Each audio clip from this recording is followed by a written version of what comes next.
বাবসি আমার ভাইরা, ওগো আমার মা বোনেরা, আমার বিশ্ব নবী দয়ার নবী পয়গম্বর হাজির নাজির নবী আমার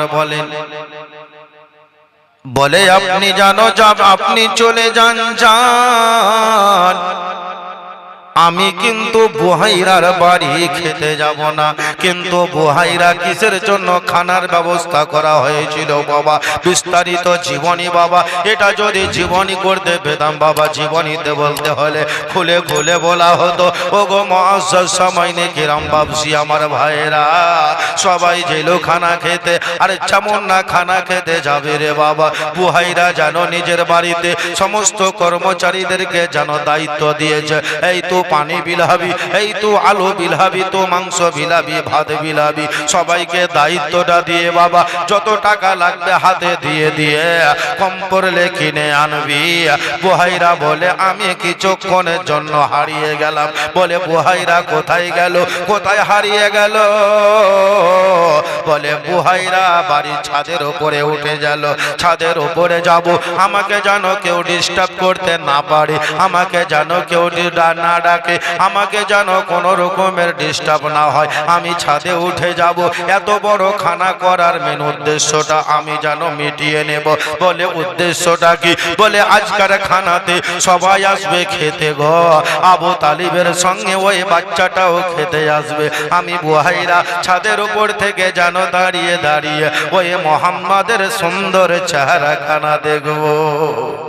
জোরে বলে মোহাম্মদের সুন্দর চেহারা খানা আমি টোস টোস করে তাকিয়ে দেখব। ছাদের উপরে যেমন না উঠে গেল বাবা, যেমন না উঠে যাওয়ার পরে দয়ার নবী আকা পয়গম্বর জিন্দা নবী হায়াত নবী নূর নবীকে যখন দেখতে পেল না বুহাইরা, এই আবু তালিব ব্যাপার কি? তাড়াতাড়ি নেমে এসে বলছে, কই তোমার বাচ্চাটা কই? বলে বাচ্চাটাকে আনিনি। আমি আগেই বলেছি, খুব একদম স্পিডে বলছি, যান বাচ্চাটিকে নিয়ে আসেন, বাচ্চাটিকে নিয়ে আসেন, যেই বাচ্চার জন্য আজকে এত বড় আইটেমের ব্যবস্থা আমি করেছি। ওই বাচ্চাটিকে যদি আমি না পাই তাহলে আমার লাভটাই কিসে? বাচ্চাটিকে আনা হলো। বাচ্চাটিকে আনার পরে জানো বাচ্চাটিকে একবারে জিজ্ঞাসা করেছে, ওই বুহাইরা বাবা তোমার নাম? বলে আমার নাম মোহাম্মদ। বলে বাবা তোমার আব্বা জানের নাম একবার বলো। বলে আমার আব্বা জানের নাম হলো আব্দুল্লাহ। বলে মায়ের নাম হলো আমিনা। বলে দাদুর নাম বলে আব্দুল মুত্তালিব। আরে যেমন না বাবা একবারে বিশ্ব নবীর জবান থেকে শুনে নিয়েছে, যেমন না নবী মুস্তাফার জবান থেকে যখন এই কয় নামগুলো শুনলেন, শোনার পরে জানো বুহাইরা জানো আবু তালিবকে জানো ডেকে বলে, আবু তালিব গো, বলে তাড়াতাড়ি আমার বাড়িতে খাবারটা খেয়ে নাও। আর খাবার খাওয়ার পরে তোমরা জানো এই মুলকের সামনে জানো এক মিনিটও দাঁড়াবে না, তোমরা জানো নিজের এলাকার মধ্যে চলে যাও। আর যাওয়ার পরে তোমরা জানো মক্কা নগরের মধ্যে ফিরে যাও। এটি জোরে বলেন, যাও মক্কা নগর ফিরে যাও। আর যদি এই বাচ্চাটিকে না নিয়ে যাও আর জানতে যদি পারে তাহলে কিন্তু এই বাচ্চাটিকে কতল করে দিবে, ইহুদিরা মেরে দেবে। অতএব তোমরা তাড়াতাড়ি বাচ্চাটিকে মক্কা নগরের মধ্যে ফিরে নিয়ে চলে যাও।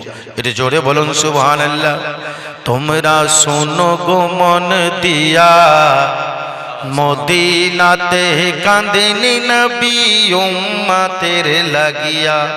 এর জোরে বলেন, তোমরা শোনো গো মন দিয়া, তোমরা শোনো গো কান দিয়া, মদিনাতে কাঁদেনি নবী উম্মতের লাগিয়া। হায় হায় বনের হায় হায় দরুদ সালাম পাঠাও তোমরা ওই নবীর লাগিয়া। হায় হায় দরুদ সালাম পাঠাও তোমরা ওই নবীর লাগিয়া। মদিনাতে কাঁদেনি নবী উম্মতের লাগিয়া। তোমরা শোনো গো মন দিয়া, মদিনাতে কাঁদে নবী উম্মতের লাগিয়া। শেষ চন্দ্র শুনুন। হায় হায় বনের পাখি, হায় হায় বনের পাখি হইলে আমি যাইতাম উড়ান দিয়া, হায় হায় বনের পাখি হইলে আমি যাইতাম উড়ান দিয়া। মদিনাতে কাঁদেন নবী উম্মতের লাগিয়া, হায় হায় মদিনাতে কাঁদেন নবী উম্মতের লাগিয়া। তোমরা শোনো গো মন দিয়া, মদিনাতে কাঁদেন নবী উম্মতের লাগিয়া। আল্লাহুম্মা